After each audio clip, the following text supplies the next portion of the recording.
시작. 아멘이십니까? 성령이 충만한 교회. 지난 주일날 우리는 하나님이 원하시는 교회가 어떤 교회인지 세 가지를 먼저 말씀드렸어요. 기억나십니까? 하나님이 원하시는 교회는 하나님을 가장 사랑하는 교회, 또 예배에 목숨을 거는 교회, 또 기도가 살아있는 교회. 바로 이런 교회를 하나님은 가장 원하신다. 오늘 세 가지를 한번 잘 보세요. 이 세 가지는 서로 떨어질 수 없는 관계입니다. 하나님을 가장 사랑한다면 예배가 삶의 중심이 될 수밖에 없습니다. 하나님을 가장 사랑한다면 예배가 삶의 중심이 되어서 하나님께 나의 자신을 온전히 드릴 수밖에 없습니다. 그리고 자신의 힘으로 살 수 없음을 인정하게 되잖아요. 난 정말 연약한 존재입니다 라는 것을 깨닫기 때문에 무릎을 꿇고 하나님의 뜻과 능력을 구할 수밖에 없습니다. 이것이 기도지요. 그러니까 여러분들, 하나님을 사랑한다고 하면서 예배를 가볍게 여길 수 없습니다. 하나님을 사랑한다고 이야기하면서 기도하지 않을 수 없습니다. 정말 내 삶을 돌아봤을 때 예배가 무너지고 기도가 무너졌는데도 불구하고 하나님을 사랑한다고 말한다면 자신을 속이고 있는 겁니다. 너무나 쉽게 우리는 하나님을 사랑한다고 이야기하지만 내 삶에서 기도가 무너져 있고 내 삶에서 예배가 무너져 있다면 그것은 자신을 속이는 거고 하나님을 속이는 거예요. 오늘은 네 번째로, 그렇다면 오늘과 다음 주에 다섯 번째까지 갈 건데, 오늘 네 번째 하나님이 정말 원하시는 교회가 어떤 교회인지 살펴보려고 합니다.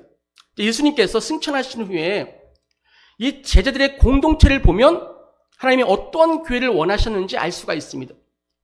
사도행전 1장 14절 말씀인데 한번 읽어볼까요? 시작.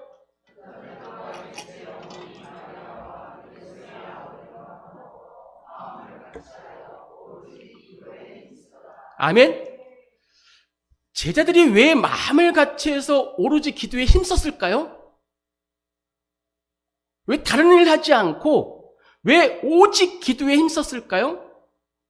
예수님께서 승천하시기 전에 제자들에게 분명한 명령과 약속을 주셨습니다. 읽어볼까요? 시작. 분부하여 이르시되 예루살렘을 떠나지 말고 내게서 들은 바 아버지께서 약속하신 것을 기다리라. 요한은 물로 세례를 베풀었으나 너희는 몇 날이 못되어 성령으로 세례를 받으리라 하셨느니라. 아멘. 제자들이 예루살렘을 떠나지 않고 오로지 기도에 힘쓴 이유는 예수님의 명령과 약속이 있었는데, 그 명령과 약속이 무엇이었냐면 성령을 기다리라는 것이었습니다. 성령을 기다리라고. 그래서 여러분들, 성령만 기다리라고 말씀하신 것이 아니라 이제 사도행전 1장 8절 우리가 잘 알고 있듯이 그 성령이 임하시면 드디어 제자들이 권능을 받아서 땅끝까지 이르러 주님의 증인되는 삶을 사는 사명이 주어집니다. 그러니까 제자들은 그래서 이 말씀에 순종하여서 예루살렘을 떠나지 않고 함께 모였으며 약속하신 성령을 기다리며 오로지 기도에 힘쓴 거예요. 뭘 기다렸다고요? 성령을 기다렸습니다. 왜 그러냐면 제자들의 사명이 뭐라고요? 땅끝까지 이르러서 예수님의 증인된 삶을 살아야 돼요. 그런데 이 사명은 사람의 힘으로는 감당할 수가 없습니다.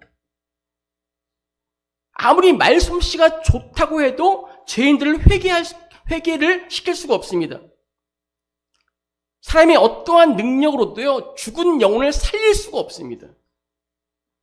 오직 성령께서 임하셔야지만, 성령께서 역사하셔야지만 예수 그리스도의 증인된 삶을 살 수가 있는 겁니다. 오늘의 교회도 마찬가지죠. 여러분들, 화려한 건물은요, 웅장한 건물은 사람들을 모이게는 할 수 있어요. 또 교회마다 좋은 프로그램이 있잖아요. 그 프로그램으로요, 사람들의 관심은 끌게 할 수 있어요. 또 교회마다 조직이 있습니다. 그 모든 조직을 갖고 교회의 일들을 효율적으로 감당할 수도 있어요. 그러나 그런 것으로 사람들의 영혼을 살릴 수 있는 것은 아닙니다. 우리의 이 단단하고 이 굳은 마음 어떻게 깨트릴 수 있을까요? 누구보다도 여러분 자신들 잘 알잖아요. 얼마나 단단한지, 얼마나 굳어있는지. 그런데 그것을 깨트리시고 말씀을 깨닫게 하시는 분이 계신다는 거예요. 그분이 누구십니까? 바로 성령님이십니다. 성령님은 죄를 깨닫게 합니다. 회개의 길로 인도하십니다. 그리고 예수 그리스도를 나의 주님으로 고백할 수 있도록 인도하시는 분이 바로 성령 하나님이십니다. 그래서입니다. 교회를 교회되게 하시는 분은 오직 성령님이십니다.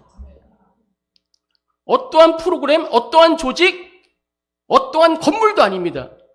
교회를 교회되게 하시는 분은 오직 성령 하나님이시다. 그러므로 정말 중개교회, 하나님이 원하시는 교회가 어떤 교회냐? 분명합니다. 하나님이 원하시는 교회는 성령이 충만한 교회입니다. 따라해 보시죠. 하나님이 원하시는 교회는 성령이 충만한 교회입니다. 성령이 충만한 교회입니다. 아멘이십니까? 정말 아멘이십니까?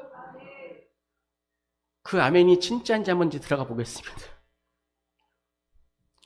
성령 충만이 그럼 뭘까요? 성령 충만이.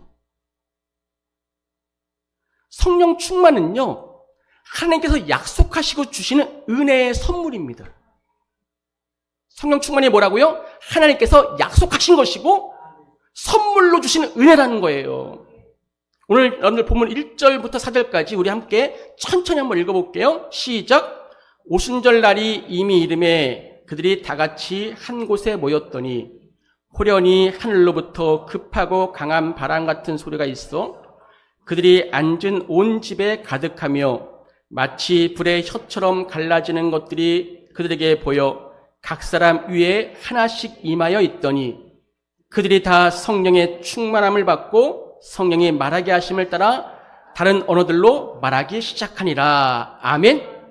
자, 하나님께서 이미 구약시대 선지자들에게 약속하셨고 예수님께서 약속하신 그 말씀하신 성령을 오순절에 보내주셨습니다. 그리고 제자들은 성령의 충만함을 받았다고 이야기합니다. 그리고 성령께서 말하게 하심을 따라서 내가 말하는 게 아니에요. 내 생각이 아니에요. 성령께서 말하게 하심을 따라서 다른 언어들로 말하기 시작했다라고 이야기합니다. 그럼 여러분들 성경을 잘 보시면 이 성령 충만의 출발점은 우리의 열심이 아닙니다. 하나님의 약속입니다. 우리 어떠한 노력으로 성령이 충만해지는 것이 아닙니다. 하나님의 은혜의 선물입니다. 그렇다면 성령 충만이 무엇이냐? 여러분은 성령 충만이 무엇이라고 생각하십니까?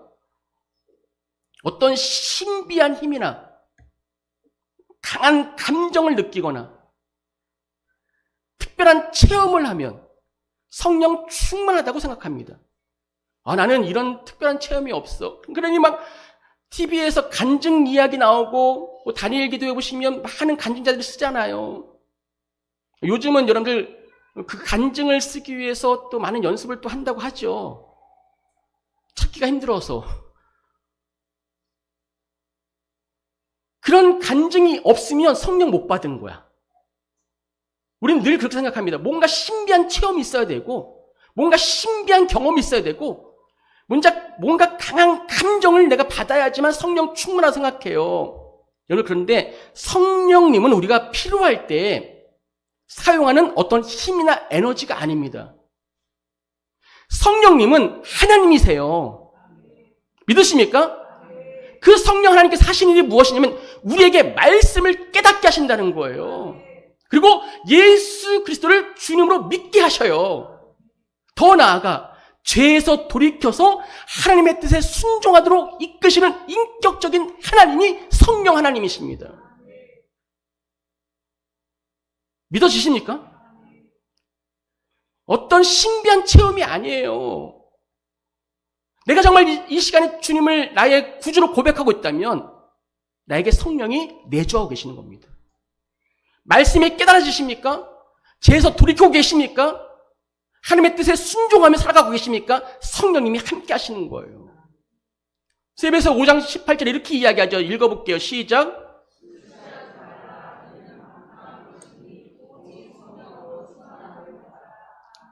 이 말씀을 자꾸 문자석으로 해석해서 목사님 술 취하지 말라고 했잖아요. 먹지 말라고 안 했잖아요. 자꾸 거기에 목을 메고 뒤에 게 중요한데 중요한 건 정작 빼먹고 우리는 자꾸 합리화시켜버린단 말이에요. 술에 취하지 말라는 건 뭐냐면 술 취하면 판단력이 흐려지잖아요. 말과 행동이 뭐의 지배를 받아요? 술의 지배를 받잖아요. 안 드셔보셨어요? 모른 척하고 잘못하 계시길래. 술의 지배를 받게 돼 있어요.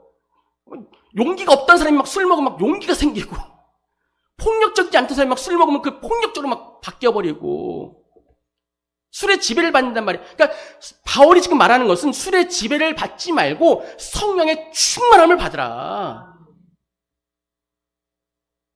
명령이에요. 충만하다는 것은, 여러분, 충만하다는 것은 가득 차 있다. 그리고 완전한 지배를 받는 상태가 충만하다는 거예요. 즉, 성령님께서 그 사람의 말을 지배하고, 생각을 지배하고, 삶을 완전히 다스리며 지배하는 모습이 성령 충만한 모습이에요. 그래서 여러분들, 성령 충만함을 받으라. 왜 받으라고 할까요? 한 번의 특별한 경험으로 만족하라는 것이 아니에요. 한 번 받고 끝내라는 것이 아니에요. 지속적으로 계속해서 성령의 인도하심을 받으라는 거예요. 계속해서 성령의 능력을 의지하라는 거예요. 계속해서 끊이지 않고 하나님의 뜻에 순종하라는 말씀입니다. 모든 그리스도인들은 성령님이 계십니다. 저를 보시죠. 여러분 안에 성령님이 계신 것을 믿으십니까? 믿으십니까? 믿으십니까? 안 믿어지세요? 예수님이 나의 주님이심을 믿으십니까? 우리 한번 주님, 주여 한번 외쳐볼까요? 시작. 주여. 다시 시작. 성령님이 계신 거예요. 그래서 우리가 다른 편으로 성령님이 내주하신다고 말씀하시잖아요. 성령님이 계신 거예요. 그런데 중요한 것은 모든 그리스도인들이 성령님은 계시는데 그 성령님의 다스림을 받는 것이 아닙니다. 성령님은 계시는데 성령님의 충만함 속에서 그 능력으로 살아가는 것은 아니에요. 잘 여러분들 분별하셔야 돼요. 성령님은 여러분 안에 계십니다. 믿으십니까? 떠나시는 분이 아니에요. 함께 하세요. 근데 누구나 성령의 충만함으로 살아가는 것은 아니라는 거예요. 이해가 되세요? 어떤 분이 은퇴하신 목사님인데요. 그분이 옛날에 저를 만나서 그런 말씀하신 것이 지금도 기억나는 것이 뭐냐면, 목사님, 교회를 오랫동안 목회를 하다 보니까 교회 안에 딱 두 가지의 충만함만 남습니다. 두 가지의 충만함만 남는데요. 첫 번째는 성령 충만한 사람들이 있습니다. 두 번째는 고집이 충만한 사람들만 남습니다. 절대 안 변해. 안 꺾여. 안 깨져. 안 부서져. 안 변해. 안 바뀌어. 그런 말씀 하시더라고요. 목회를 해보니까 정말 그런 것 같아요. 성령이 충만한 사람들이 있고 고집만 충만한 사람들이 있어요. 여러분 한번 이 시간 자신에게 한번 물어보시죠. 지금 무엇이 나를 움직이고 있는가? 욕심, 두려움, 어떤 경험, 사람들의 평가, 물질, 내 경험, 고집, 그것들이 나를 움직이고 있습니까? 아니면 정말 성령께서 말씀을 통해서 나를 이끌고 계십니까? 중요한 질문입니다. 여러분 지금 무엇이 여러분을 지금 이끌고 있습니까? 무엇이 여러분을 움직이게 하고 있습니까? 정말 성령께서 말씀을 통해 나를 이끌고 계시느냐?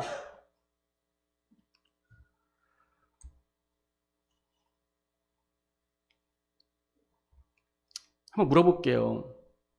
여러분들 정말 오늘 하나님이 원하시는 교회가 성령 충만한 교회인데 정말 여러분들 성령 충만하기를 원하십니까? 다시 물어볼게요. 정말 성령 충만하기를 원하십니까? 성령 충만을 구하고 계십니까? 정말 원하십니까? 성령 충만하면 내 고집 내려놔야 되는데요. 그래도 원하실래요? 성령 충만하면 내 경험 다 내려놔야 되는데요. 성령 충만하면요 자존심 부릴 수 없는데요. 그래도 성령 충만 구하실래요? 구하실래요? 나는 사라지고 정말 예수로 사는 그 삶을 살아야 되는데 정말 그래도 성령 충만을 구하실래요? 내 경험, 내 고집 다 내려놓고 성령님의 다스림을 받아야 되는데 그래도 성령 충만을 원하십니까? 점점 아멘이 줄죠. 우리는 사실 성령의 능력을 원하면서도 말씀에는 순종하지 않습니다. 하나님의 뜻을 구한다고 그렇게 주구장창 지금까지 기도하고 있지만 삶의 결정은 다 내가 내려버립니다. 입술로는 성령님 충만하게 임하여 주옵소서, 충만하게 임하여 주옵소서 기도하지만 이 말씀을 통해서 성령님께서 내 죄를 드러나게 만드시면 숨어버립니다. 변명합니다. 그러니 말씀을 통해서 서로 사랑해라, 용서해라라는 말을 들어도 내가 먼저 바뀌지 않고 상대방이 먼저 바뀌길 원하잖아요. 그렇다면 우리가 원하는 것이 정말 성령 충만일까요? 아니면 그냥 내 뜻을 이루는데 필요한 성령의 도우심입니까? 여러분들, 성령 충만은 성령님께 더 많은 능력을 받아서 내가 원하는 일을 이루는 것이 아닙니다. 성령의 능력을 의지해서 예수 그리스도를 드러내고 하나님의 뜻에 순종하는 모습입니다. 내 생각과 내 경험으로는 말씀에 순종할 수가 없잖아요. 그래서 성령 충만이 임할 때 순종하게 되는 거예요. 성령님께서 내 안에 감추어진 죄를 드러내게 하시고 나는 이것이 죄인지도 몰랐지만 인정도 안 됐지만 아니 이것도 죄야? 라고 생각했던 그 모든 것들을 성령님께서 드러내게 만드신다는 거예요. 그리고 내 고집을 꺾으십니다. 삶의 모든 영역을 그래서 성령님께서 다스리기 시작하십니다. 하나님께서 원하시는 일을 내 삶을 통해서 이루시도록 나 자신을 성령님께 내어드리는 것, 이것이 성령 충만한 것입니다. 그렇다면 성령께서 여러분 한 사람 한 사람에게 충만하게 역사하실 때 가장 분명하게 나타나는 것이 무엇일까? 성령 충만은요, 예수 그리스도를 높이게 만들고 죄인된 우리를 회개의 자리로 인도합니다. 오순절 성령께서 임하자 베드로가 일어나서 말씀을 선포합니다. 베드로가 사람들에게 내가 보고 들은 놀라운 현상을 이야기한 것이 아니에요. 십자가에서 죽으시고 부활하신 예수 그리스도를 선포합니다. 한번 읽어볼까요? 시작.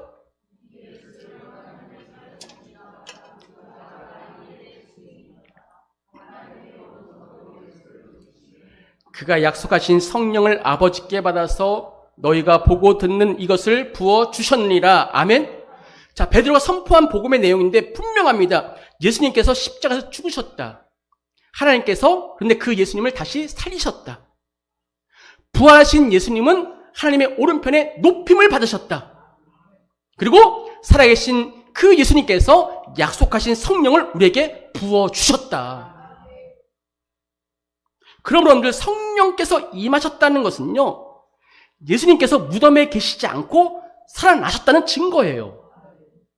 살아계셔서 높임을 받으신 예수님께서 약속하신 성령을 보내주셨기 때문에 성령께서 오셔서 하신 일도 분명합니다. 성령님께서는 우리의 시선을 예수님께로 향하게 만드십니다. 그래서 예수님이 누구신지 깨닫게 만들고 예수님이 우리의 죄를 위해서 십자가에 죽으시고 부활하셨다는 그 복음을 믿게 하십니다. 아직도 이 복음이 믿어지지 않으십니까? 성령 충만을 구하셔야 돼요. 그럼 여러분들 성령이 충만해지면요, 예수님이 가장 귀하게 여겨집니다. 가장 내 인생의 가장 큰 보물로 여겨집니다. 십자가의 은혜가 너무너무 감사하게 여겨지는 거예요. 성령 충만하게 되면 나 같은 죄인을 구원하신 그 예수님을 자랑하고 싶어 합니다. 그래서 성령 충만한 사람은요, 예수님께서 나 같은 죄인을 구원하셨습니다. 예수님이 내 삶의 주인 되십니다. 나는 예수님이 없이는 하루도 살 수가 없습니다. 이 고백을 할 수밖에 없다는 거예요. 그런데 여러분들, 놀라운 것은 베드로의 설교는 여기서 끝나지 않아요. 베드로는 사람들의 죄를 정면에 드러나게 만듭니다. 36절 말씀 읽어볼게요. 시작.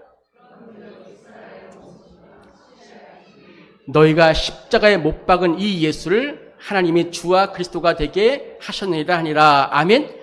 너희가 십자가에 못 박았다. 그들의 죄를 정면으로 드러나게 만듭니다. 그 말씀이 그들의 마음에 비수같이 꽂힙니다. 생각해 보세요. 그들은 예수님에 관해서 몰랐던 사람들이 아니었습니다. 예수님의 말씀을 들었고요. 예수님이 행하신 모든 일들을 다 보았습니다. 그런데 예수님을 거부했죠. 하나님께서 보내신 그리스도를 십자가에 못 박았습니다. 그리고 하나님께서는 그들이 죽인 예수님을 다시 살리시고 부활하셔서 바로 그 예수님이 참된 구원자요 그리스도가 되심을 만방에 드러내셨습니다. 이 말씀을 들은 사람들이 어떻게 그 다음에 반응하냐면 37절 말씀이에요. 시작.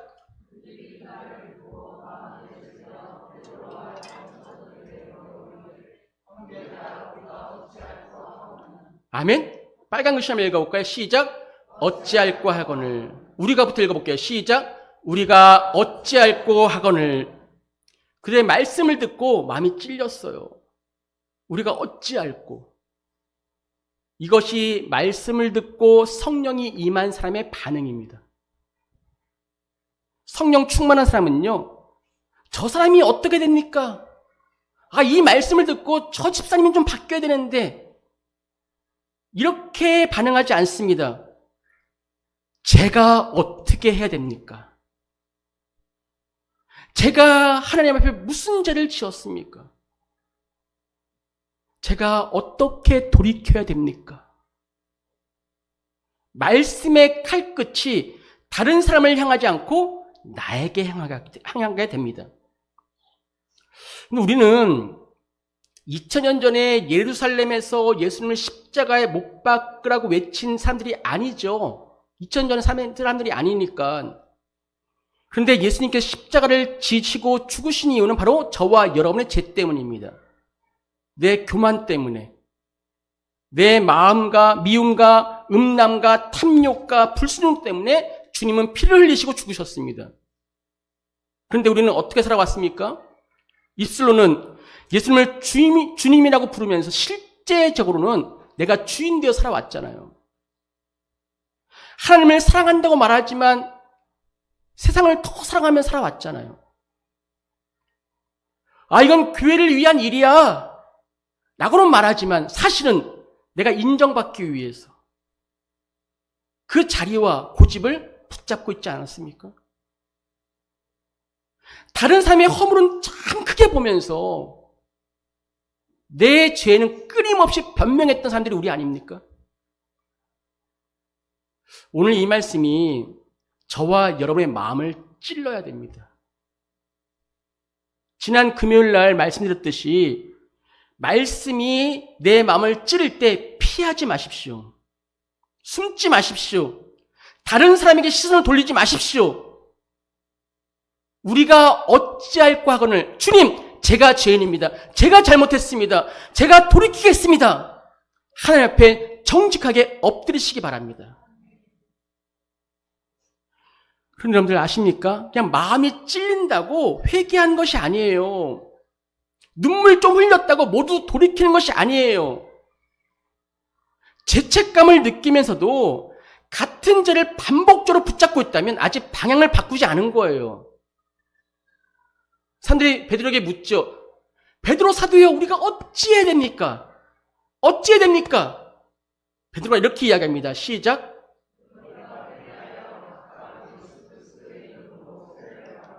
제사함을 받으라. 그리하면 성령의 선물을 받으리니. 아멘.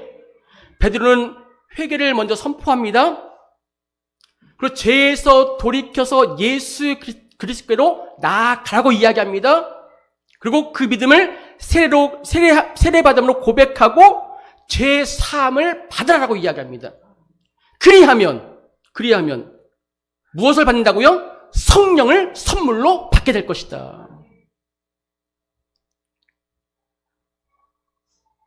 회개는 단지 죄 때문에 마음이 아픈 것이 아닙니다. 죄에서 돌이켜서 예수님께로 나아가는 겁니다. 내가 주인된 자리에서 내려와서 예수님을 나의 삶의 주인으로 모시는 겁니다. 그러니까 성령께서 이 말씀을 통해서 죄를 깨닫게 하시는 것은 우리를 절망시키기 위해서가 아니라는 거예요. 죄를 자꾸 드러내는 이유는 우리를 낙심케 하시기 위해서가 아니라는 거예요. 죄에서 돌이켜서 십자가의 은혜를 붙잡으라는 거예요. 그리고 결국 뭘 주시기 위해서? 성령을 주시기 위해서. 성령을 선물로 주시기 위해서 너희 죄를 주님께 고백하고 회개하고 돌이켜야 된다. 그럼 여러분들 성령 충만을 구하신다면 진짜 회개가 있어야 됩니다.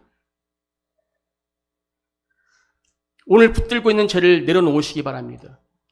합리화시키고 있는 죄를 인정하시기 바랍니다. 미루고 있던 모든 순종들을 오늘부터 다시 시작하셔야 됩니다.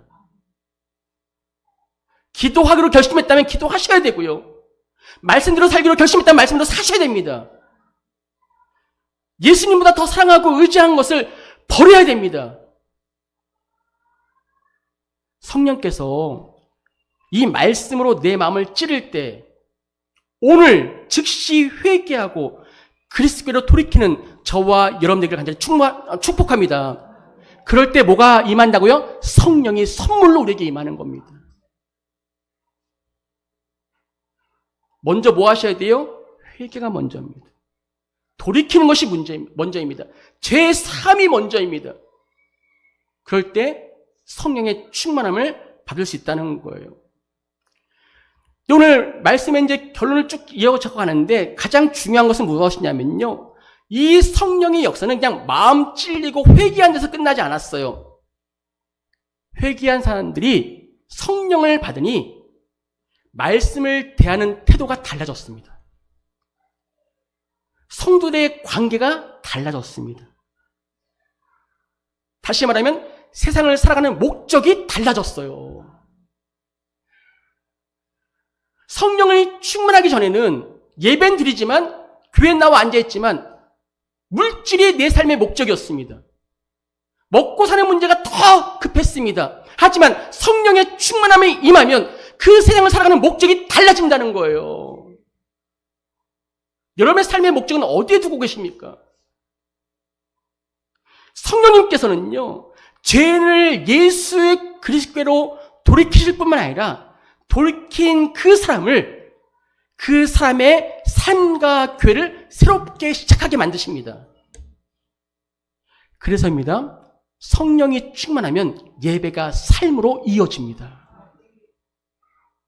우리 사도행전 4장 2장 42절에 한번 읽어볼까요? 시작.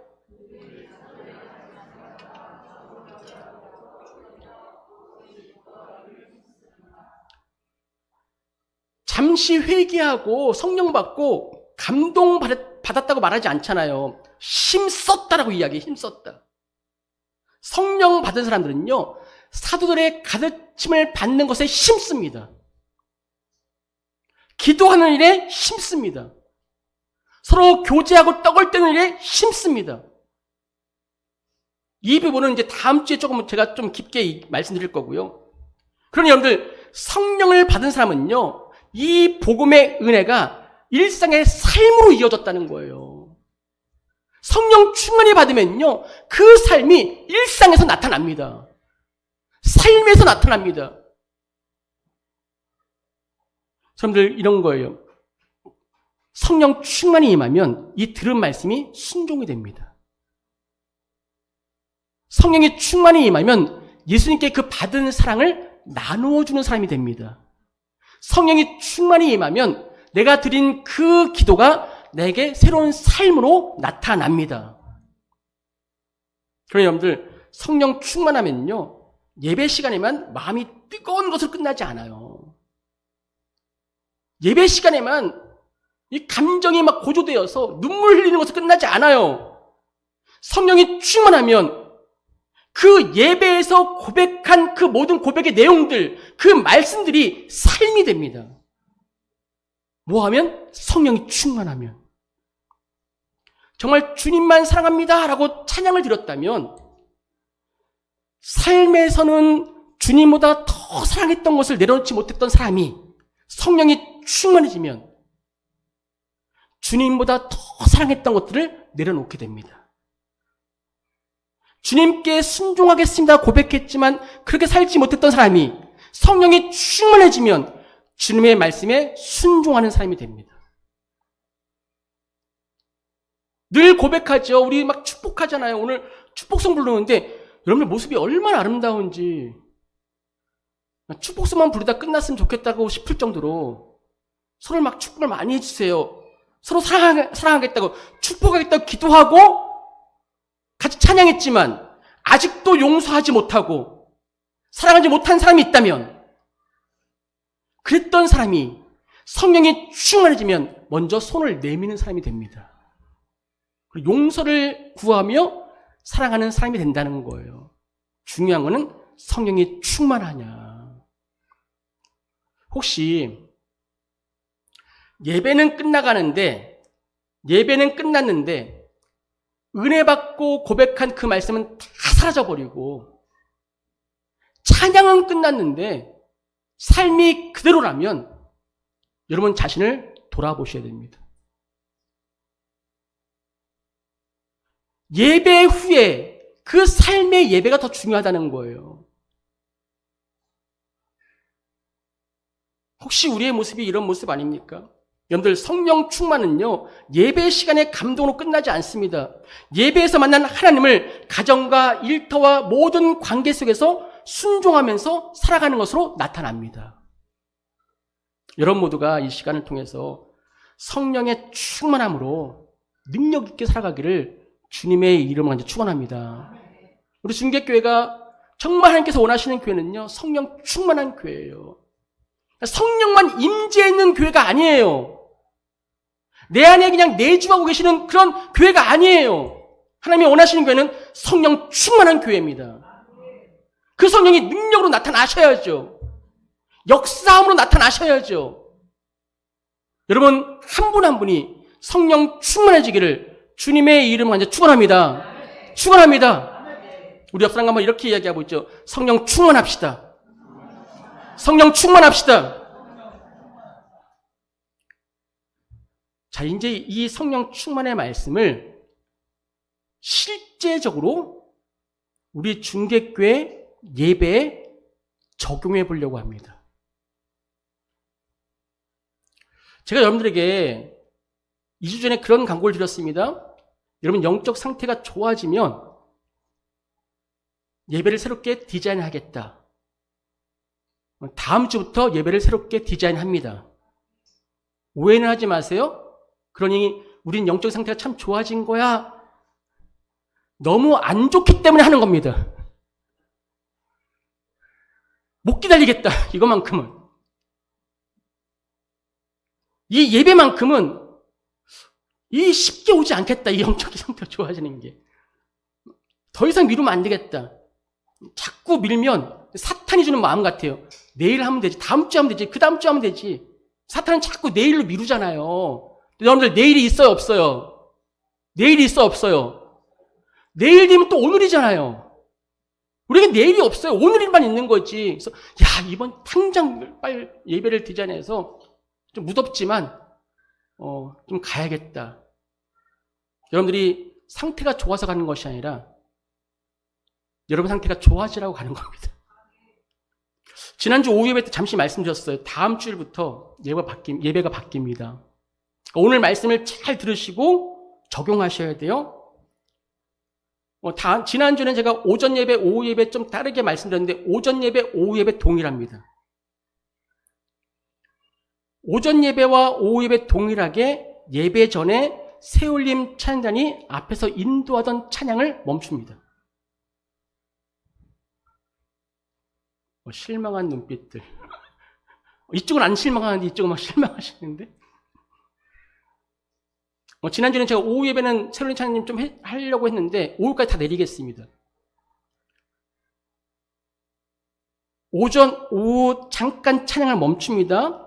그러니까 찬양단을 포함해서 모든 성도들이 회중의 자리에 앉아서 그날의 말씀을 묵상하고 기도하면서 예배를 준비합니다.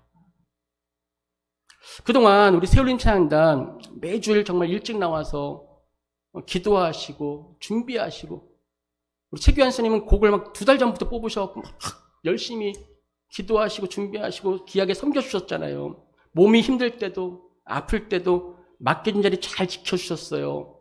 정말 담임 목사로서 그 모든 헌신과 수고에 정말 감사를 드립니다. 그리고 하나님께서도 정말 주님을 사랑하며 드린 여러분의 그 찬양을 또 헌신을 섬김을 잊지 않으시고 받으신 줄 믿습니다. 먼저 분명하게 말씀드려요. 찬양이 중요하지 않거나 조용히 앉아서 기도하는 것이 찬양하는 것보다 더 영적인 것이기 때문에 그렇게 하는 것이 아닙니다. 찬양은 하나님이 기뻐 받으시는 예배입니다.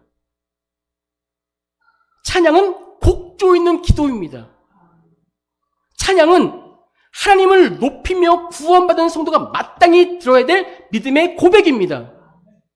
하지만 이렇게 제가 예배에 변화를 주는 이유는 찬양단을 포함해서 우리 모두가 먼저 하나님 앞에 한 사람의 예배자로 바르게 서기 위함입니다. 제가 힘들지만 저도 되게 어렵게 결정한 겁니다. 목회적 결단을 하는 거예요. 왜 이렇게 예배를 새롭게 제가 디자인을 하느냐?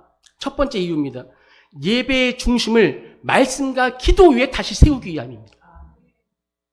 따라 볼게요. 예배의 중심을 말씀과 기도 위에 다시 세우자. 아멘? 예배는 하나님께서 우리를 부르시고 우리가 마음과 뜻과 삶을 다해서 하나님께 응답하는 시간이잖아요. 그러므로 예배 전에 우리의 분주한 마음을 다 내려놓으셔야 돼요.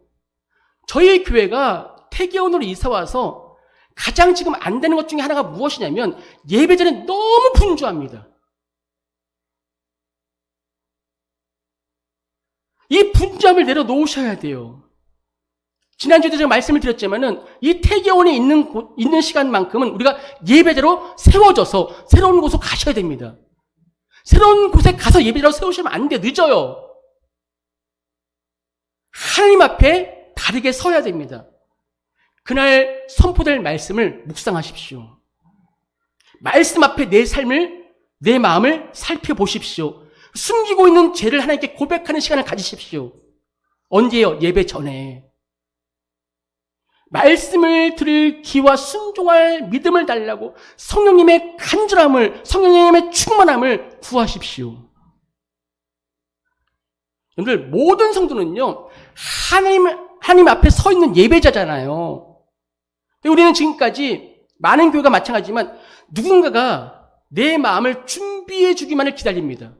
그게 찬양대의 역할이었죠. 찬양대가 찬양을 통해서 여러분의 마음의 문을 막 열고 준비해 주길 기다렸단 말이에요. 이제 기다리지 마시고 오늘 오순절날 성령께서 각 사람에게 임했듯이 그 앉은 자리에서 각 사람에게 임하게 되려고 도심을 구하며 하나님 앞에 서야 됩니다. 저는 바라는 것이 있습니다. 또 하나님께서 원하신 것이 분명히 있다고 믿습니다. 그것이 무엇이냐면 우리 중계교회는 말씀이 들리는 교회가 되어야 됩니다. 설교를 많이 듣는 교회가 아니라 들은 말씀에 순종하는 교회가 되어야 됩니다. 그러기 위해서 예배 전에 그날의 본문의 말씀을 충분히 묵상하셔야 됩니다. 그리고 하나님께서 오늘 나에게 무엇을 말씀하실까?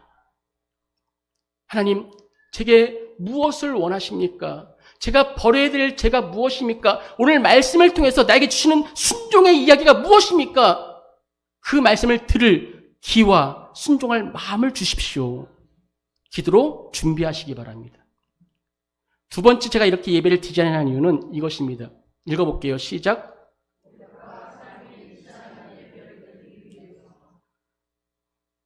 여러분, 찬양은 하나님께서 주신 귀한 은혜입니다. 찬양의 곡조는 우리의 마음을 부드럽게 하죠. 찬양 부르면 우리의 흩어진 마음을 하나님께로 모이도록 만들어줍니다. 온 성도가 한 목소리로 찬양으로 믿음의 고백을 하는 거죠. 찬양을 통해서 말로 표현하기 어려운 감사와 탄식과 소망이 하나님께 올려드리게 됩니다. 이게 찬양의 힘이죠. 그런데 여러분들 아십니까? 이 찬양에는 우리가 정말 조심해야 될 부분이 있습니다. 이 가사의 그 진리보다, 그 고백보다 이 곡조의 분위기에 빠질 수 있습니다. 그러니까 하나님께 이 마음을 드리는 것이 아니라 이 음악이 주는 감정에 머물 수 있다는 거예요. 그 감정에 취할 수 있다는 거예요. 그러다 보니 찬양을 할 때는 깊은 은혜를 받은 것처럼 느껴져요.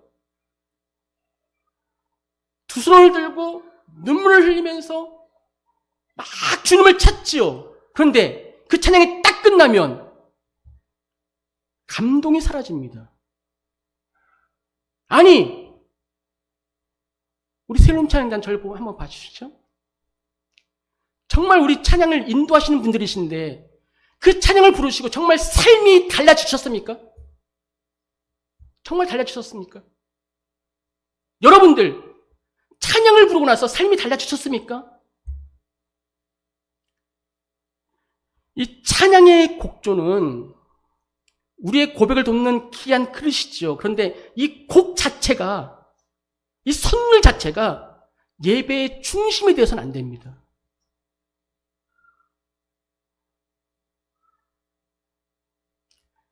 찬양을 할 때 눈물을 흘렸다면 정말 용서함으로 흘러가야 됩니다. 내 삶을 주님께 드리겠습니다. 온 마음 다해 주님을 사랑하겠습니다. 고백했다면 내 삶에서 내려놓음으로 이어져야 됩니다. 순종하겠습니다. 찬양을 고백했다면 실제적으로 삶에서 순종함이 나타나야죠. 그러니까 여러분들 문제는 찬양이 아니에요. 찬양은 정말 하나님을 높고 위대하심을 찬양하는 거잖아요. 찬양이 문제가 아니라 찬양을 대하는 우리의 태도가 문제입니다. 그러니 찬양이 끝나면 감동도 끝나고 예배당을 나서면 고백도 사라집니다. 여기서 좀 돌이키자는 거예요, 우리가. 찬양으로 고백된 것이 우리의 삶이 되도록. 그러면 어떻게 하셔야 돼요? 찬양만 해서는 안 돼요. 거기에 말씀이 들어가야 되고 거기에 기도가 덧입혀져야 돼요. 그러면 여러분들 예배전 찬양을 잠시 멈추는 것은 제가 찬양을 가볍게 여기기 때문이 아닙니다. 오히려 곡조와 그 분위기만 머물지 말고 정말 내가 무엇을 고백해야 되고 그 고백대로 내가 정말 살아가고 있는지 말씀 앞에서 깊이 돌아보자는 겁니다. 그러니 내려놔야지만 보여집니다. 내려놔야지만 채워집니다. 이제 다음 주부터 찬양팀 내려오고 나서 제일 먼저 제가 살펴볼 겁니다. 우리 찬양팀들을. 내려놨을 때 어떻게 예배를 드릴 수 있는가? 정말 그래도 내려놨는데도 불구하고 신실하게 주님을 찾고 있는가? 그래서 다음 주부터 이렇게 기도하며 예배를 준비하시기 바랍니다.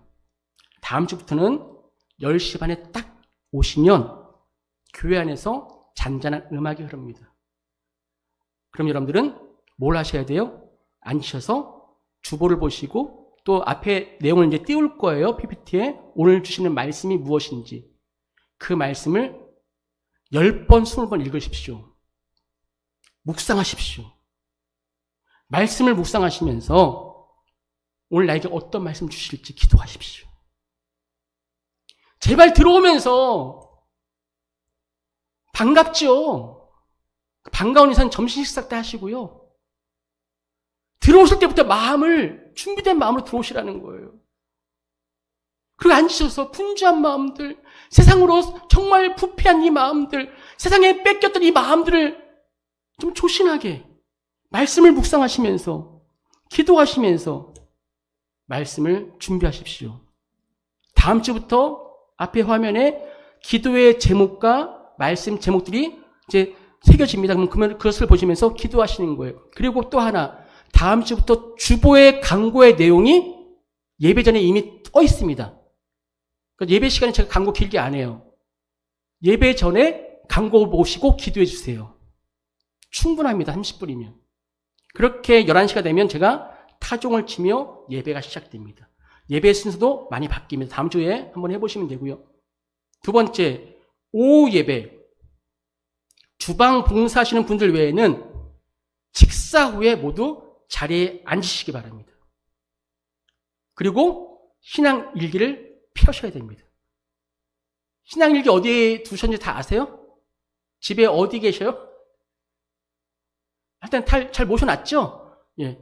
신앙일기를 다음 주부터 갖고 오셔야 돼요. 신앙일기를 갖고 오시고 신앙일기에 담긴 오늘의 본문의 말씀을 읽으세요. 그리고 할 수만 있다면 신앙일기를 작성하세요. 가만히 앉으셔서. 다음 주에 이제 최호초 전사님께서 이제 아마 눈에 불을 켜고 앞에서 인도할 겁니다. 지켜보면서. 제가 어제 잘 설명드렸거든요. 그리고 다음 주부터는요, 여러분들 미리 공동체 시간에 나눌 집을 미리 오전 예배 때 나눠드릴 겁니다. 그 시간에 혼자 조용히 나눔을 해보시는 거예요. 그리고 공동체 시간에 그 나눔을 나누시는 거예요. 충분히 묵상하시고, 충분히 오늘 말씀을 보시고, 생각하시고, 기도하시고, 오후 예배 조별로 모이셔서 나눔을 하시는 겁니다. 자, 이렇게 우리 교회 예배가 바뀌어집니다. 여러분들, 그런데 분명한 것은 예배의 순서가 바뀐다고, 예배가 새로워진다고 저절로 성령이 충만해지는 것은 아닙니다. 조용히 앉아있다고 자동적으로 참된 예배자가 되는 것이 아닙니다. 순서는 우리가 바꿀 수 있어요. 하지만 이 마음은 성령님께서 바꿔주셔야 됩니다. 예배의 형식은 우리가 새롭게 할 수 있지만 우리의 영혼은 성령님께서 새롭게 해주셔야 됩니다.